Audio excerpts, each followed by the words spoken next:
जगदम्बे तेरे सहारे गाई जी। गौरी गणपति गंगा मैया जगत तारनी माई जी। घनन घनन घंटा मंदिर में सुबह शाम गानाई जी। 14 गूंजे नाम चंद्रिका चंदी शीश झुकाई।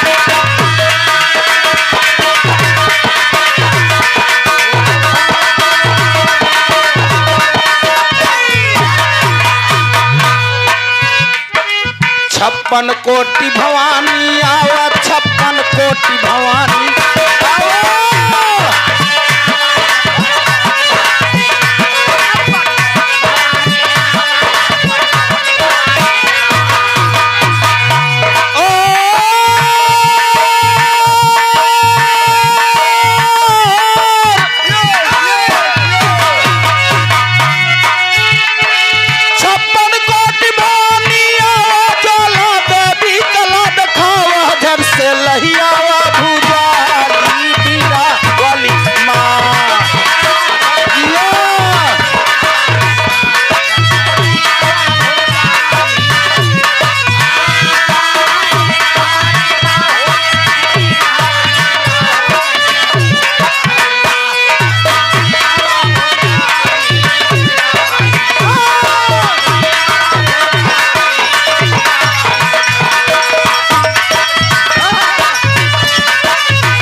प्रसाद।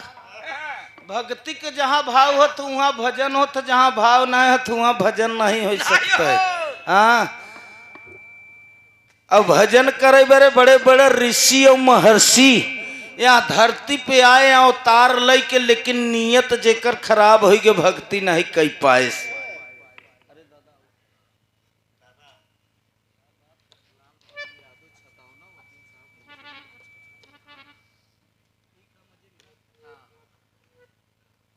सेवा में श्री माने आपके बीच में बाबू लाल बहादुर यादव। हम उल्टा चालू करो यहाँ है। हाँ, उल्टवासा में आज चल भी है ये। हाँ, रिहर्सल करत है राम पियारे भैया, ध्यान दे है सब सीधा। मैं आजकल सीधा चलते भी हमारे इलाहाबाद में, लेकिन हमारे ठिनी दादा गाँव तरह तर्ज लाला।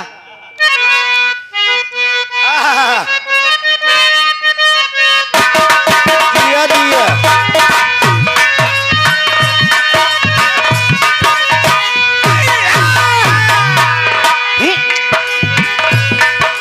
कह मालिक कई बार जगत में दिलवरदार हो रामा।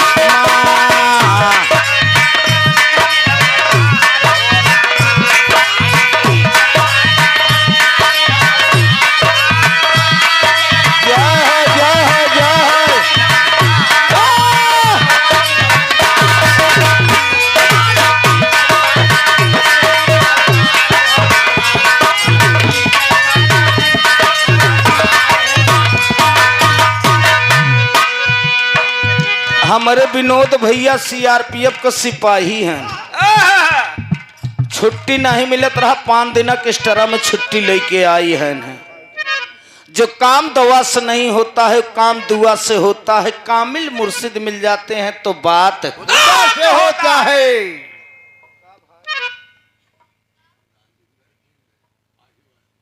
वाले राजेंद्र बिंद। अच्छा अच्छा, जमा रहे का तोहार घी उड़ान तो थरिये में गवा बहा है। जरूरत पड़े बुलवा लिया ना, लेके चला जाए मर्दे का करे के बहा है। सेवा में श्री माने आपके बीच में राजेंद्र बिंद बाबूजी पाही वाले भाई को ओर से 51 रुपया का पुरस्कार हुआ। भैया के नमस्ते प्रणाम बहा है। सुने वाले बाबू वो भगत अपने माँ के चरणों में अरदास करत मास्टर साहब का कि जो काम दवा से नहीं होता है काम दुआ से होता है। कामिल मुर्शिद मिल जाते हैं तो बात होता है। हर गवैया ही है कहथिन, न क्यों राम कैलाश बन जाए, न क्यों हैदर काका बन जाए, क्यों लाल जी लहरी न बन जाए। जौने दिन बन जाए तो हसवा कहाँ जाए।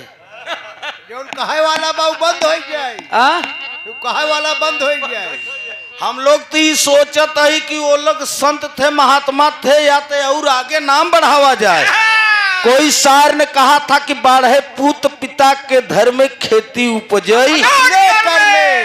हर इंसान का कर्म मार साहब प्रधान होता, लेकिन दास का कहरा से उल्टा पर चलता है। उल्टा में कहा होता ज्ञ होता है। अब हम पछवारे से लेते हैं, ध्यान दे ले। हाँ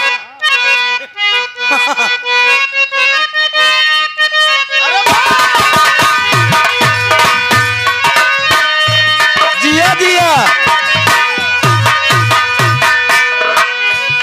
ज्ञान का तुहई हऊ भंडार जगत के तारन वाली माँ।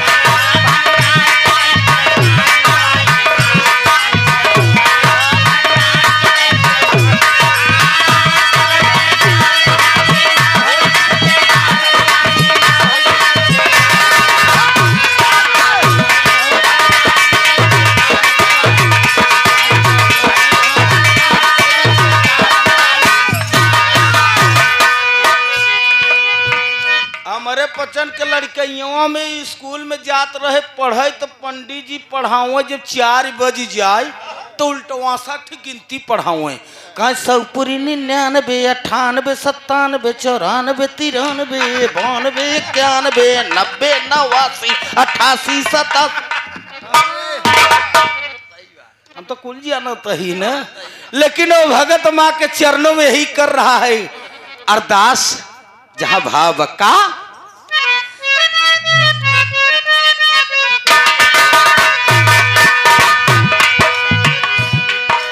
त्रिलोकी भी तोहर चरण में आके शीश झुकाई जी। क्षीर सिंधु के मालिक मैया तोहरई बिनती सुनाई जी। हर्षित हो के ब्रह्मा विष्णु तोहरई किए बड़ाई हो। हर्षित हो के ब्रह्मा विष्णु तोहरई किए बड़ाई जी। सरकार के दुष्टन का तू लिहू गले लटकाई जी।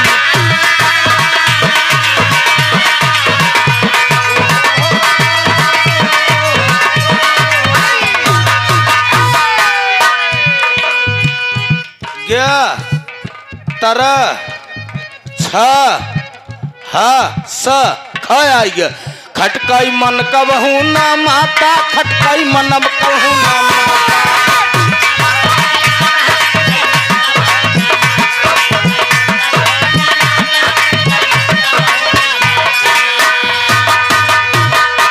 और खटकाई मन कबहू ना माता, सांस जब तक आता जाता वन उपवन में खिलाई बहार जगत के तारन वाली माँ।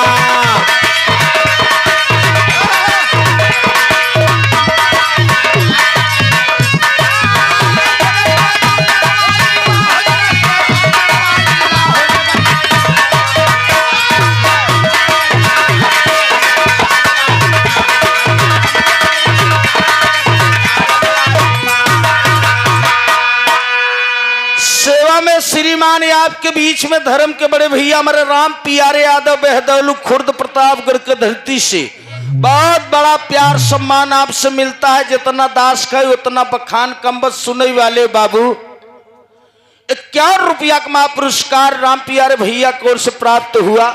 मालिक सुखी रखे, परिवार सुखी रहे। ओ भगत अपने माँ के चरणों में अरदास कर रहा है कि माँ जो काम दवा से नहीं होता है वो काम दुआ से होता है। कामिल मुर्शिद मिल जाते हैं तो बात दूसरी लाइन में वो अरदास का तो भरम ना हो चाहिए। भाई साहब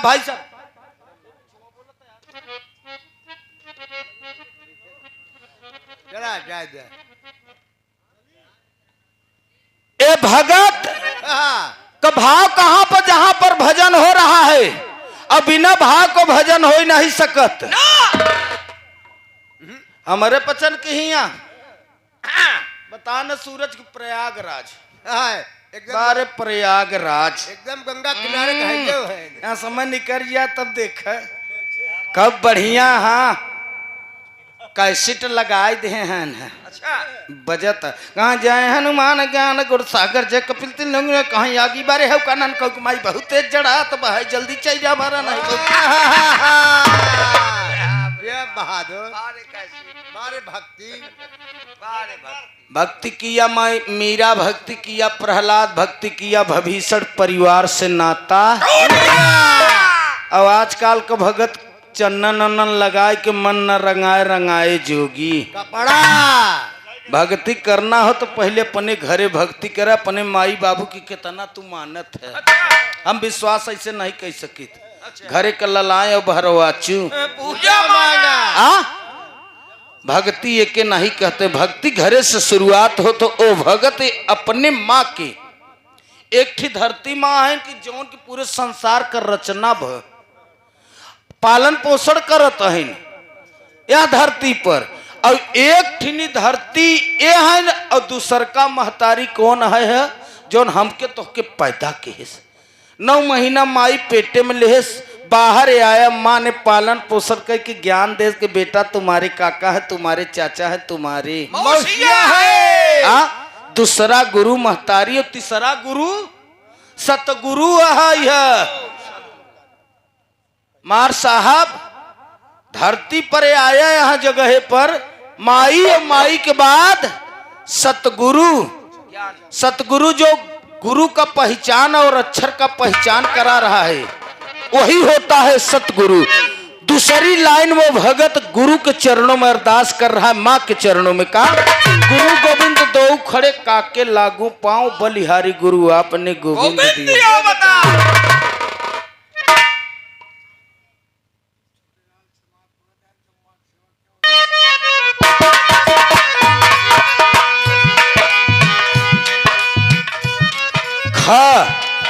स वो आई गया ना वो के बाद अब का वो तो मास्टर साहब ल आई गया उल्टा चढ़त है ये ध्यान दे रहा।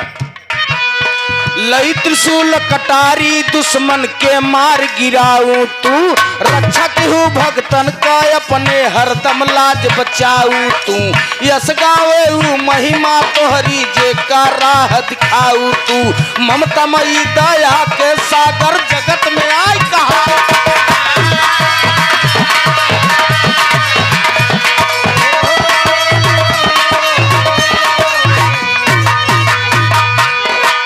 भला तू इतना कैद है आई भला तू इतना कैद आई।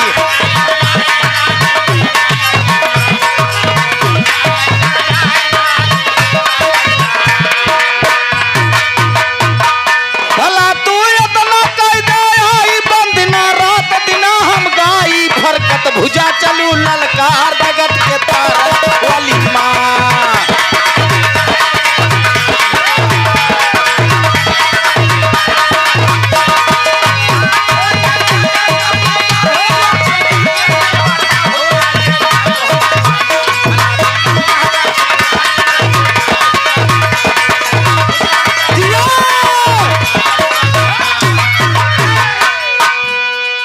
सेवा में श्री माने आपके बीच में बेहदौल खुर्द के धरती से बाबू रमा शंकर यादव कील साहब बिराह के बहुत हमारे शुभ चिंतक हैं, हमारे भाई हैं।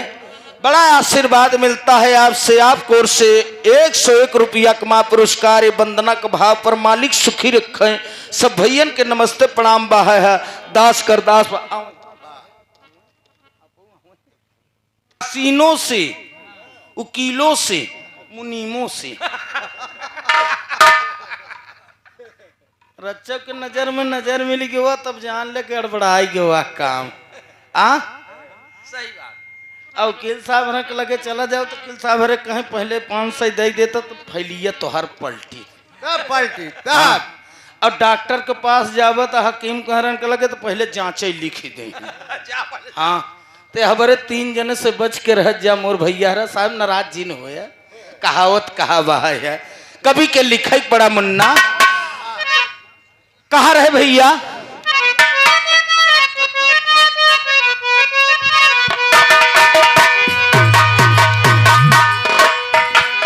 फरकत भुजा चलू ललकार जगत के तारन वाली माँ। एक लाइन और मास्टर साहब होइत पर्वत ऊपर बसलू जाके अष्टभुजा महतारी जी।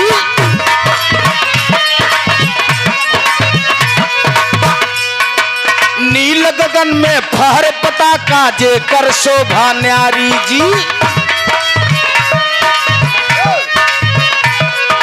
धन्य हऊ जगत के तारण तोहरई महिमा भारी जी। दर्शन करे आवेला मैया लगना लू देवारी जी।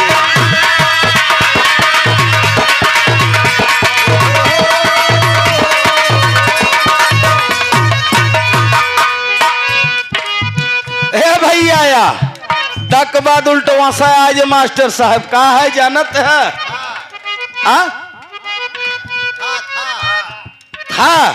था नैया का पतवार, था नैया का पतवार।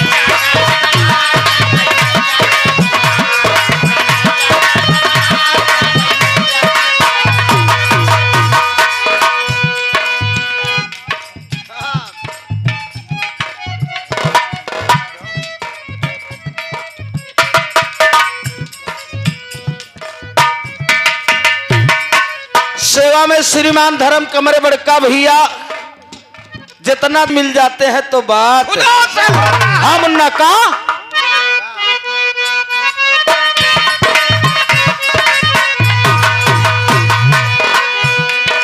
थाम नैया का पतवार, थाम नैया का पतवार।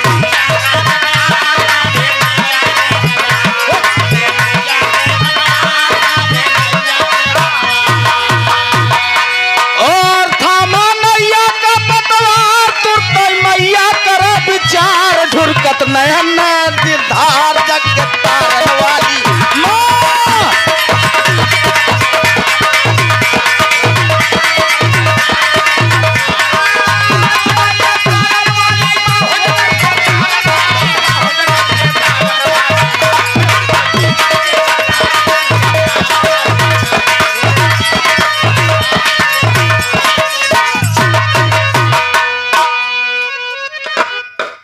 हमारे यहाँ भक्ति सब नहीं कई पावत है ना, भक्ति कोई कोई करता है।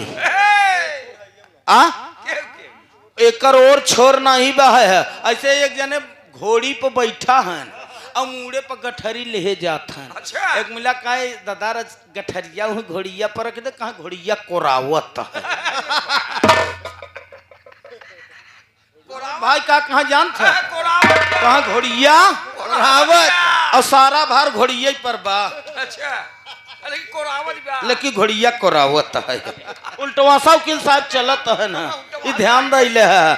आखिरी लाइन गुरु घराने के परिचय में रचे बदल जलाला हो जाए। हाय नया नवा में राम बस गए, लागी बार बार हम बाके चरणवा। नया नवा में राम बस गए।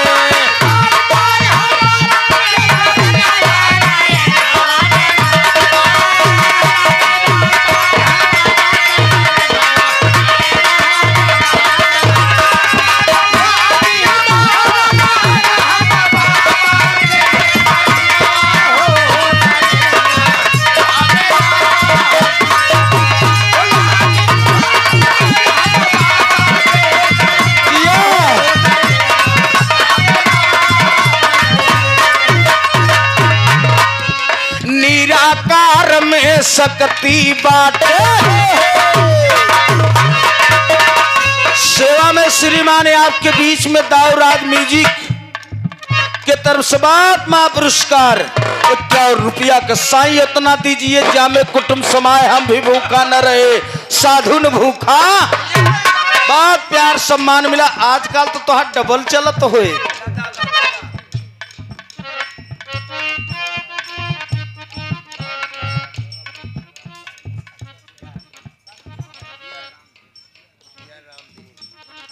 सेवा में श्रीमान आपके बीच में सिया राम दीन बाबूजी 151 रुपया पहलवान बाबू कोर से बात मां पुरस्कार। चरणों में प्रणाम बा है, सब भैयन के नमस्कार बा है, दास का कह नाम बा है और ठीक ठाक है। क्या बात है।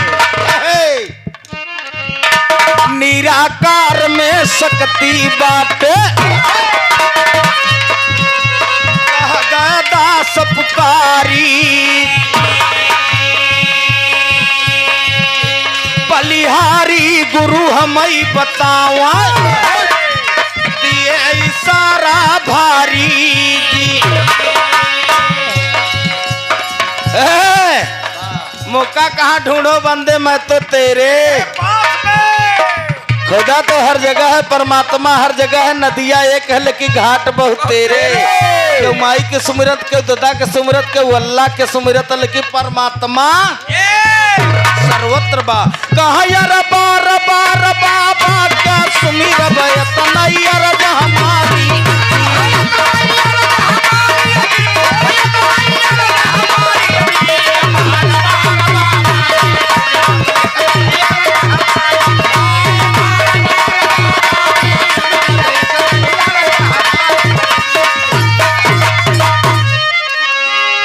तो ई सब बाबा कई बलिहारी अहम पर देतना जदुइया अरे नया नवा में राम बस गए नया नवा में काही जहाँ भाव बहे मालिक तो सर्वत्र है कहाँ मिलेगा कैसे कहा प्रेम से प्रकट हो तो मैं जाना भक्ति करना है तो निस्वार्थ करिए मास्टर साहब फल का हाँ जौने समय आप लोग देखे हो ज्योतिषर में कृष्ण अर्जुन के ज्ञान देते रहे विराट रूप धारण के मोबाइल दे नहीं सही का है अर्जुन ऊपर आकाश नीचे बता जौनी सामने देखत है हम कहा कर्म क्षेत्र में आई है कर्म कर फल का ठीका अर्जुन कहा के मारी समझ में नहीं आओ तो सब अपन तो है कहा अपन देखा था जो आपका कर्म है उसको आप करिए फल के ठेकेदार हम है जेका हम चाह के सही बात तब अर्जुन बाण पर धनुष पर बाण चढ़ाई के मारब चालू किए न मास्टर साहब अर्जुन वो समय भरम में रहे न का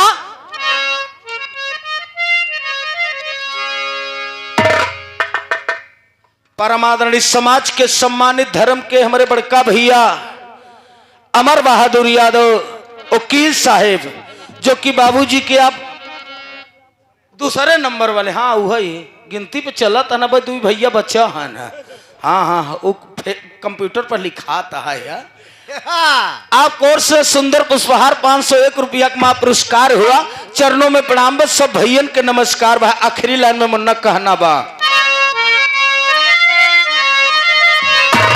तो सब बाबा कई बलिहारी अहम पर देतन जदुइया अरे नया नवा में राम बस गए स्वर्गी बाबा राम कैलाश का बाटाई बाबा पर धिया नवा नया नवा में राम बस गए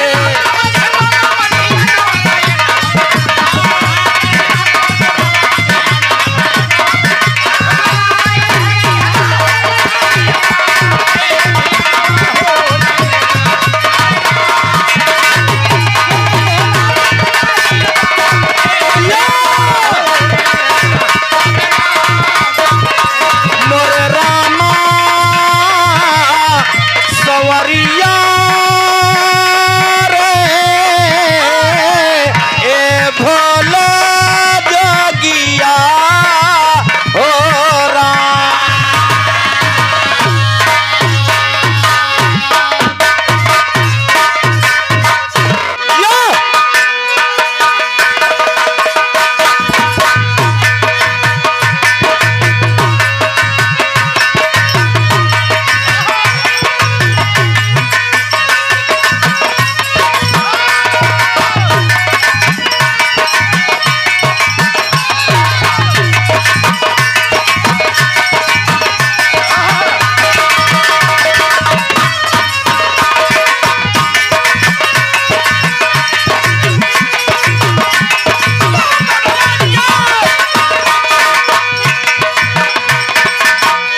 कलाकारन का नकल नहीं मारित। हम ओ हमन का गवैया है कि जे जैसन मिला वो वैसे ही गाय के निकल गए है। हाँ, सही बात। झगड़ा मिले तो झगड़ा कह के गावा, प्यार से गान तो गाय के प्यार से निकल गए। सच्चाई बात आपके बताओ तो ही। हाँ भाई, सेवा में श्रीमान आपके बीच में धर्म कमर बड़कैया उमा शंकर यादव भूले।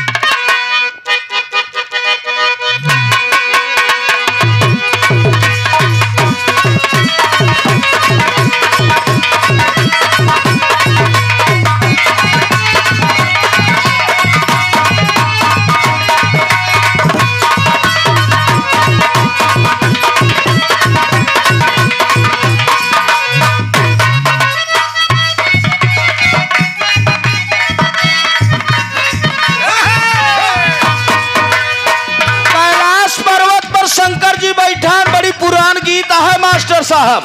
ब्रह्म ऋषि नारद महाराज अपन बीड़ा बजावत पहुंचन, कहा महाराज नारायण नारायण नारायण। शंकर जी कहा कसा सवेरे चल रहा, कुछ बात है का? ब्रह्म ऋषि नारद महाराज कहा लड़की तपस्या करता, व्रत चलता, भक्ति में एकदम लीन बाहा है। कहा तब बियाह करो तो शंकर जी से करम नहीं बल्कि हम बारी शंकर जी जब इतनी बात सुनन कहे अरे ब्रह्म ऋषि नारद महाराज न हमारे खाए के समान बा न रहे के मकान शादी के बात नहीं, बस शादी तो कैले लेकिन नारी को खाना या सोना दुई चीज एकांत चाहिए। और जो करे दुई नहीं वो कर मेहरारू भी आए के बाद फिर आई। बताओ आप का करी? ब्रह्म ऋषि नारद महाराज कहे प्रभु हनन हो जाए। अच्छा, लड़की तपस्या करे तो बात समझ। ब्रह्म ऋषि नारद महाराज का बात स्वीकार कह के भोलेनाथ का चला ठीक है, भला तारीख के बारात लैके आओ तही है। राजा हिमांचल के यहाँ पहुंचे ब्रह्म ऋषि नारद महाराज, पूरी तैयारी एकदम हो गई बहा। गौरा का सखी सहेली सोचत है न कि चली दुल्हा देखी। गौरवा 12 साल तपस्या के बाद दुल्हा बड़ा नगद हो। अब शंकर जी चल दिए तो गीत में भाव मिले तो का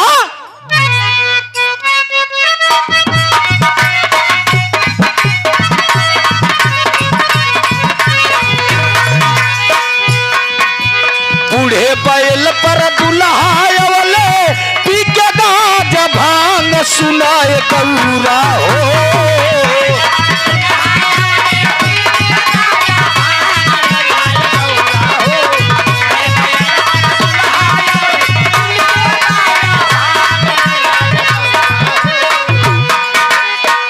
बैल पर दुल्हावले पीके गाज भांग सुनाए गौरा हो। कैसे रहबू दुल्हा के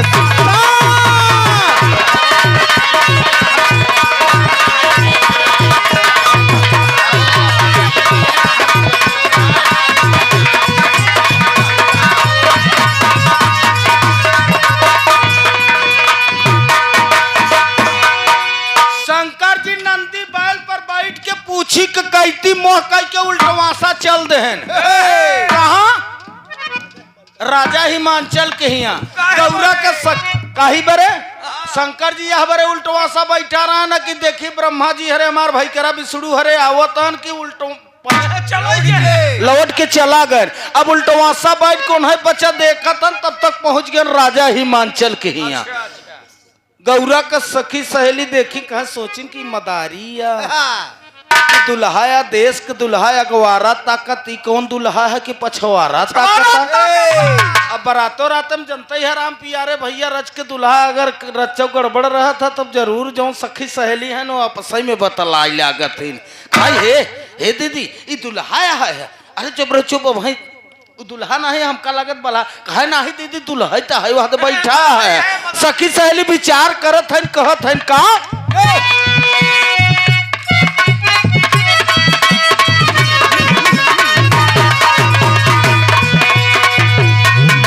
डमरू बजावे जैसे लागे लामतारी।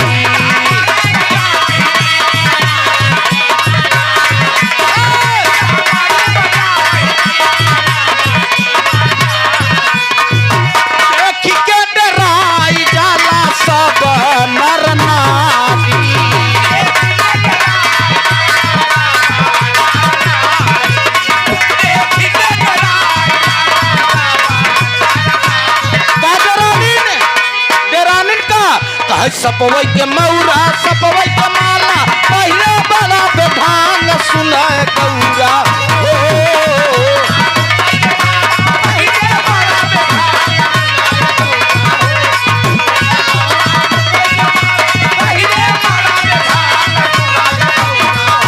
सपवई के मौरा सपवई के माला पहले बड़ा बेभान सुनाए गौरा हो। कैसे रहबू दूल्हा के साथ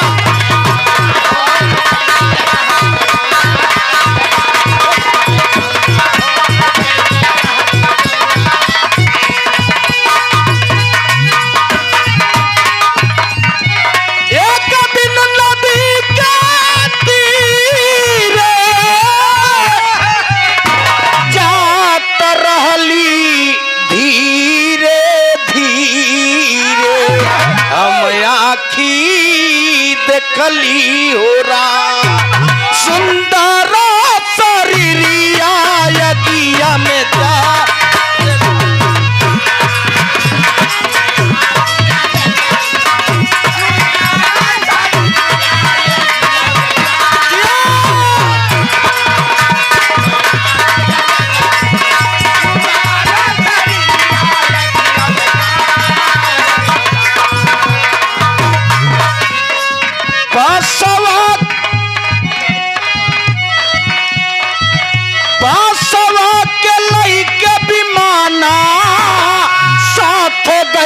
चारिया जाना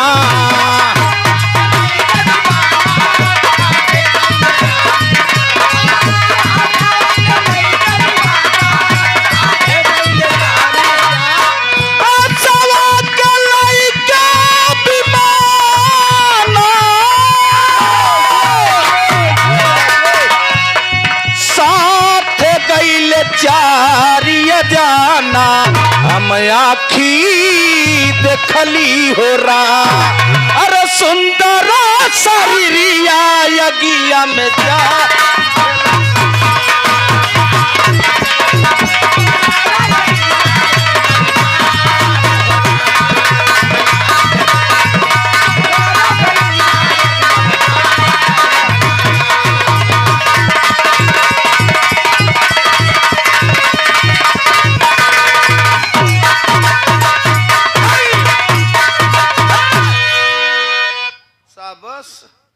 नहला पतहला सुने वाले बाबू। अच्छा भोलेनाथ ₹20 का पुरस्कार के है भैया के मेरे नमस्ते प्रणाम बा। कामता प्रसाद पैसा बहुत मेहनत से लोग कमात है। सही बात सही। जब मजा पाओ थे रच के तब देत तो के जाने ऐसे नहीं हलुकार बात बा है कि केहू के जेब में से पैसा निकाल लेना क्यों दे। सेवा में श्रीमान धर्म कमरे बड़े भाई दाऊराज म्यूजिक के तरफ से गीता नगर के धरती से बात माँ पुरस्कार दोबारा ₹51 का भाई कोर्स से प्रदान हुआ। 51 ना 1 लाख है ये तोहार कृपा है कि हम पीछे गावत बजावत ही है। गवैयन के बहुत बड़ा सम्मान दे है कलाकारन के इतना बड़ा चैनल पर यार पहुंचाए दे है कि जहां क्यों नहीं जानत रहा हुआ से फोन आवत है। ये आपका देना है आपके चरणों में प्रणाम बा है। मालिक आपके सुखी रखे आप जहां भी रहे आबाद रहे चाहे प्रतापगढ़ चाहे इलाहाबाद रहे। हाँ जी सब भाई इनके नमस्ते प्रणाम बा है। दास का कहनाम बा।